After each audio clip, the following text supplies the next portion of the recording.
जाऊंगा तो वो मुझसे पूछेंगे कि तुझे किसने भेजा, तो मैं क्या कहूंगा? खुदा ने कहा जो मैं हूं सो मैं, उनको बोलो उसने भेजा है, मैं हूं। हालेलुया। यीशु ने कहा मैं हूं। अभी यीशु कश्ती के दूर था, इतनी कश्ती दूर थी। पतरस ने कहा, पतरस एक जज्बाती शख्स था जिसका हम खबर पा रहे हैं, ये वही पतरस है। हमने किया है पतरस से खाली जाल लो।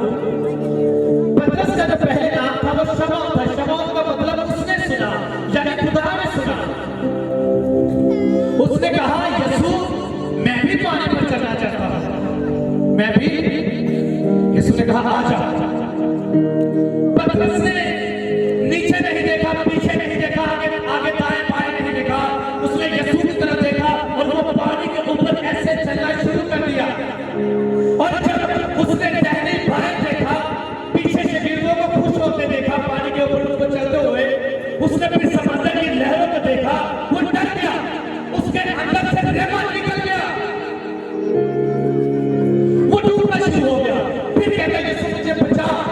जब आपकी जिंदगी में कोई बात दुआ करता है, प्रेयर करता है, आपकी जिंदगी में बरकत आती है, ब्लेसिंग आती है, और जब आप ईमान से फिर जाते हैं, आप पतरस की तरह डूबना शुरू कर देते हैं। जब आप दाएं बाएं मुड़ना शुरू कर देते हैं, आपकी जिंदगी से ब्लेसिंग रेमा चला जाता है, फिर आप डूबना शुरू कर देते हैं। फिर आप भागवत के पास आते हैं कि हमें बचाए, लेकिन रेमा बार-बार आपकी जिंदगी में काम नहीं कर सकता। हम बाइबल की किताब उसके भाई हुआ में देखे, लिखा है कि जो बुराई करता जाए, क्योंकि वक्त करीब आ चुका है। जो अच्छाई करता है वो अच्छाई करता जाए। सब मेरे अजीजों, अगर आज आपने अपनी शिफा को, अपनी बरकत को रिसीव करना है, तो अपने अंदर आज रेमा को बसा ले। रेमा आपके लिए एक बोझ सा है। हालेलुया।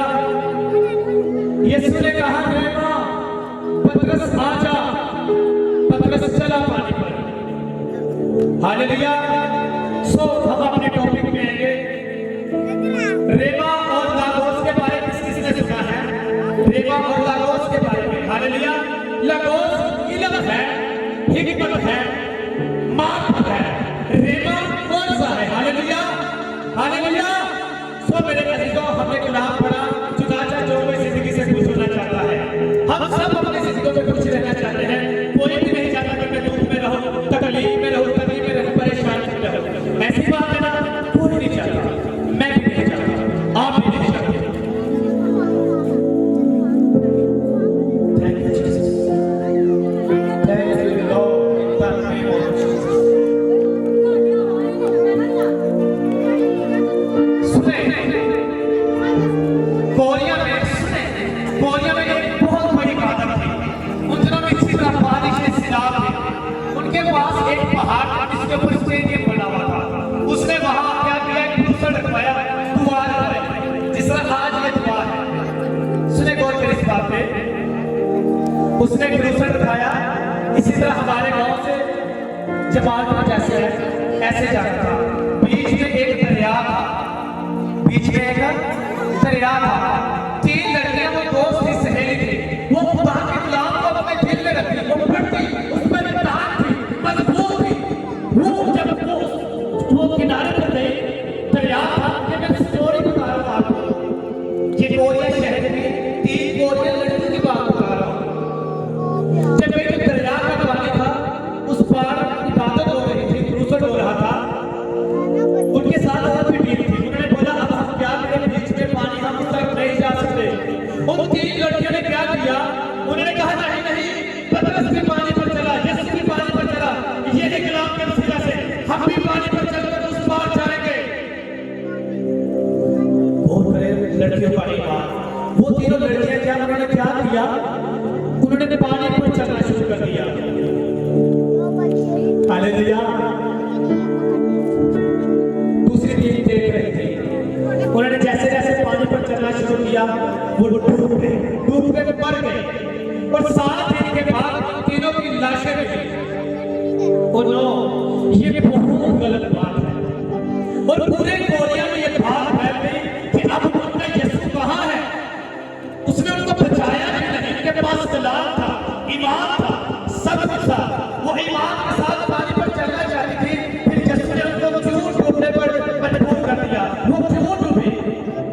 सुने मेरे अजीजों, उनके पास लागोस था, उनके पास कलाम था, रेमा नहीं था। अगर उनके पास रेमा होता वो पानी पर चलती। उन्होंने कलाम की हिकमत से, उसकी अलमियत से चलना शुरू किया, ना कि रेमा से। आज हम भी अपनी जिंदगी में इसी तरह लफ्जों से बहुत से खादिम हैं, बहुत से ऐसे फैमिलियां हैं जो खुदा का कलाम पढ़ने चाहती हैं कि हम मजबूत हैं, दलेर हैं, वो चलना शुरू कर देते हैं अपनी जिंदगी में, लेकिन वो ठोकर खाते हैं, वो गिर जाते हैं। मेरे अजीजों, अपनी जिंदगी में रेमा मौज साथ को रिसीव करें जो आज आपको यीशु यहाँ देना आया है। हालेलुया। कलाम मुकद्दस में लिखा है, जो कोई अच्छे दिन देखना चाहता है, वाह, मैं अच्छे दिन देखना चाहता हूँ। जो कोई चाहे कोई और लोग हैं, चुनाचा जो कोई जिंदगी से खुश भी होना चाहता है और अच्छे दिन देखना भी चाहता है, वो जुबान को पकड़ की बुरी बातों से बात रखे, बदी से दूर रखे। आपको पता है आज हमारे घरानों में, हमारी कलीसिया में, मसीही जिंदगी में क्यों बरकत नहीं, क्यों कच्चे की लातों में है? हमारी जुबान अपनी नहीं। ऐसी बात है। अक्सर हमारे किसी के साथ झगड़ा होता है ना, हम कहते हैं जुबान को लगाते हैं, सारी जुबान को हम चाहते हैं। ऐसी बात है। अगर आप चाहते हैं कि आपकी जिंदगी में रेमा काम करे, बरकत मोजा काम करे, उसकी शिफा काम करे, तो आज अपने होठों को, अपने दिल को बदी से पाक करें, साफ करें, फिर आपकी जिंदगी में अच्छे दिन आएंगे। अगर हम कलाम मुकद्दस में मिसाल की किताब उसका 16वां, उसकी 5 आयत में गौर करते हैं, वहां लिखा है, हर एक जिसके दिल में गरूर है, खुदावंद को नफरत है। जिसके दिल में गरूर है, खुदावंद को नफरत है उससे, वो फिर बरकत नहीं पा सकता। अगर खुदावंद उससे नफरत है, वो बरकत पा सकता है? मुझे बता सकता है क्या वो बरकत पाएगा? मुझे बताएं क्या वो बरकत पा सकता है? अगर खुदावंद उससे नफरत है तो फिर कैसे बरकत पाएगा?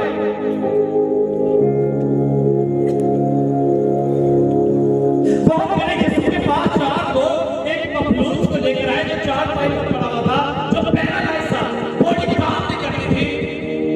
यीशु ने इनका ईमान देखकर उस 4 पाई वाले से कहा, जहां तेरे गुनाह माफ हुए। हमारे घरों में परेशानी, दुख, तकलीफें, हमारी जिंदगी में बीमारी सिर्फ हमारे गुनाहों से आती है, और जो सबसे बड़ा गुनाह होता है हमारी जुबान से होता है। हम ऊंचे बोल बोलते हैं, बड़े बोल बोलते हैं। ऐसी बात है। हालेलुया। तो कितने कहोगे हो? ये सोगे हो? हालेलुया। पूरा कितना हमने जोर लगाना चाहिए। ये सिर्फ 4 आदमी का ईमान देखकर उस मखलूक से कहा, तेरे गुनाह माफ हुए। जिसको जानना है किसकी जिंदगी में गुनाह है, इसलिए ये मखलूक है, इसलिए ये पैरालाइज है, इसलिए इसका बदन काम नहीं कर रहा। तो यीशु ने सबसे पहले उसकी जिंदगी में क्या किया? उसके गुनाह को माफ किया। सुने मेरे अजीजों, मैं आज आपको एक बात बताने लगा हूं। हम अक्सर खुदा को भूलते हैं। कौन खुदा को भूलता है? अक्सर कहते हैं खुदा हमारे घर में आइए, वो करिए, कहते ना, कौन कहता है? मैं कहता हूं। एक बार मैंने अपने ख्याल में सोचा मैं खुदा को ढूंढता। मैंने अपने माइंड में, अपने ख्याल में सोचा मैं खुदा को ढूंढता। मैं बाइबल मुकद्दस में पैदाइश में गया, वहां जाकर मैं आदम से मिला। किसे? आदम से मिला। मैंने कहा, जनाब आदम, क्या आप मुझे बता सकते हैं खुदा कहाँ है? आदम ने कहा, हाँ मैं बता सकता हूँ, वो भागेदन में है। मैंने कहा, लेकिन मैंने कहा भागेदन में तो आप निकाल दिए गए हैं। जनाब आदम साहब, क्या आप मुझे बता सकते हैं जब आप फजल से महरूम और भागेदन से निकाल दिए गए थे तो फिर खुदा कहाँ है?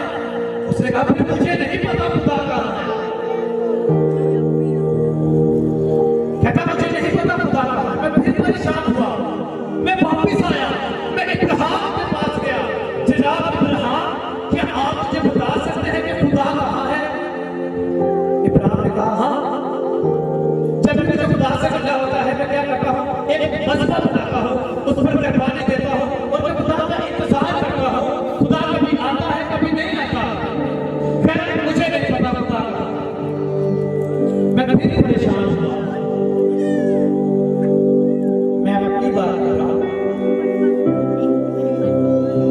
मैं मूसा के पास गया, जनाब मूसा, आप खुदा के दोस्त हैं, क्या आप मुझे बता सकते हैं खुदा कहाँ है?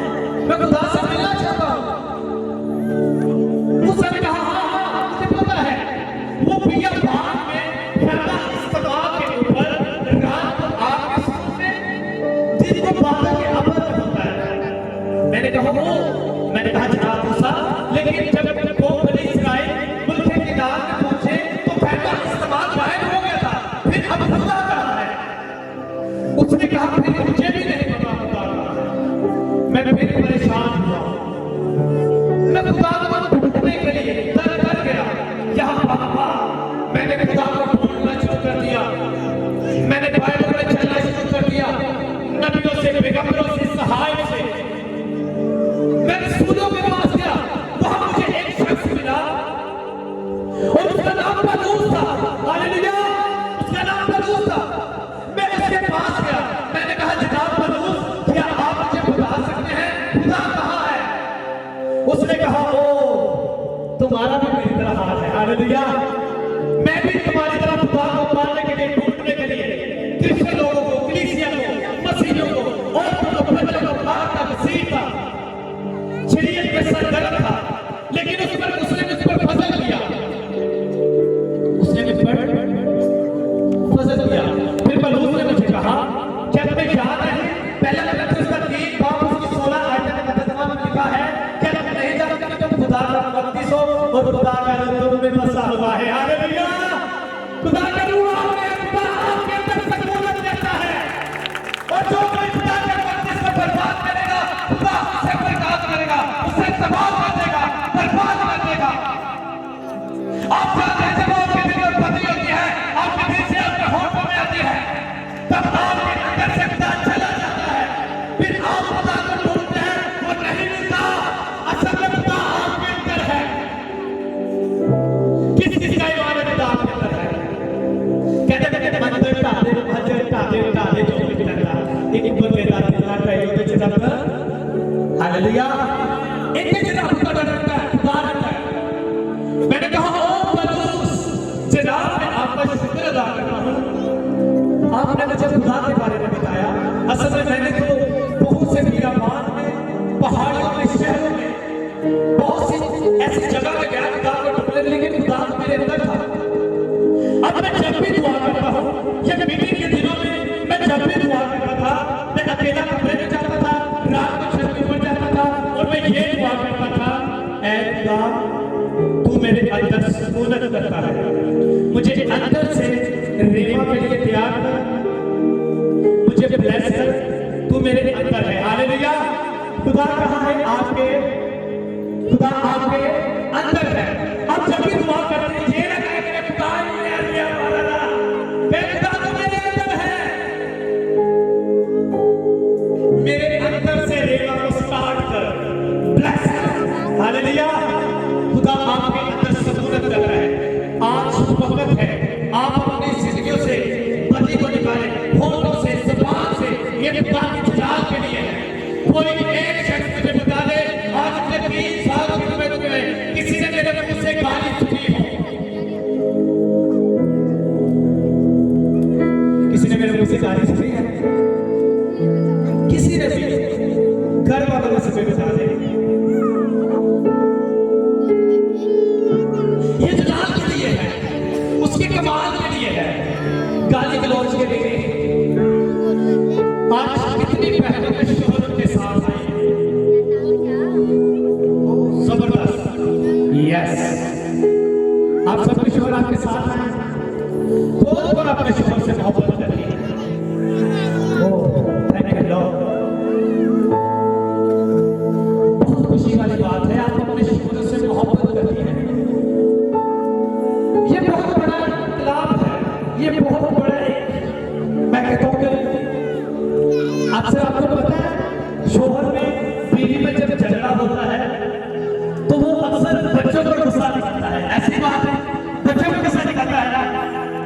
ऐसी बात है। अक्सर बात कहती है स्कूल का जाइए ताड़े प्यो ने ताड़े के साथ रखना है। ऐसी बात है। सो मेरे अजीजों, अगर आप चाहते हैं कि खुदा आपकी जिंदगी में काम करे तो अय्यूब के घर में हम देखते हैं, अय्यूब कहता है शोहर अपनी बीवियों से मोहब्बत करे और बीवियां अपने शोहर से मोहब्बत करे और दोनों मिलकर दुआ करे। अगर वो दोनों मिलकर दुआ नहीं करते तो उनकी दुआएं रोक दी जाएगी, स्टॉप कर दी जाएगी, वो फिर बचपन के पास नहीं बन सकते। हालेलुया। खुदा के नाम के लिए बहुत तारीफ चाहिए। हमारे सीखने से बरकत नहीं, कर्जे की लातें हैं, बीमारियां हैं, परेशानियां हैं। जब हम सुबह को उठते हैं तो सोचते हैं जल्दी शाम हो जाए, रात होती है सोचते हैं जल्दी सुबह हो जाए, लेकिन हमारी जिंदगी में ऐसा ही चलता है, सुबह हो जाए शाम हो जाए, सुबह हो जाए शाम हो जाए, लेकिन हम अपनी परेशानियों से नहीं निकलते। शोहर काम पे जाते हैं, बीवियां खाने में काबू रह जाती हैं, उनके लिए कलाम पढ़ा करें, प्रे किया करें कि ऐ खुदा मेरा शोहर काम पे गया है, उसके कारोबार में बरकत डाल। हम अच्छे दिन देखना चाहते हैं, हम दोनों के अल्फाजों में बरकत डाल।